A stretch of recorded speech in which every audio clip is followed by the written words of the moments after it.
Rawalpindi cricket stadium में PSL की इफ्तिताही तकरीब आज होगी। पीएसएल का पहला मैच इस्लामाबाद यूनाइटेड और लाहौर कलंदर्स के दरमियान खेला जाएगा। मजीद जानेंगे नुमाइंदा डॉन न्यूज ताहिर नसीर से। ताहिर, बताएगा मैच किस वक्त शुरू होगा और क्या क्या इंतजाम किए गए हैं?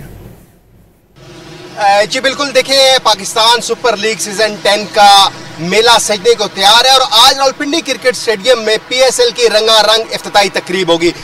तकरीब शाम 7 बजे के करीब शुरू होगी। इस वक्त स्टेडियम के बाहर, रावलपिंडी स्टेडियम के बाहर में मौजूद हूँ। अगर कैमरामैन आपको दिखा सके तो यहाँ पे तकरीबन तमाम तर इंतजाम मुकम्मल है। ये मेन एंट्रेंस है रावलपिंडी क्रिकेट स्टेडियम में दाखिल होने की, जहाँ से जो खिलाड़ी हैं वो एंटर होंगे, जबकि शायकीन क्रिकेट के लिए भी खुसूसी इंतजाम किए गए हैं। क्योंकि अभी रात को भी बारिश हुई थी और अभी भी सूरज की आंख मचोली जारी है, लेकिन सूरज जैसे ही 3 साढ़े 3 का टाइम होगा उसके बाद यहाँ पे रश बढ़ना शुरू हो जाएगा।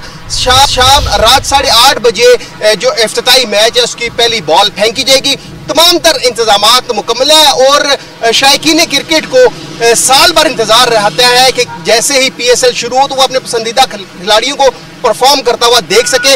रावलपिंडी क्रिकेट स्टेडियम 11 मैचों की मेजबानी करेगा और पहला इफ्तिताही मैच आज रावलपिंडी क्रिकेट स्टेडियम में इस्लामाबाद यूनाइटेड और लाहौर कलंदर के दरमियान खेला जाएगा। जी, फिर आपसे इस हवाले से मजीद भी अपडेट्स लेते रहेंगे। फिल वक्त शुक्रिया।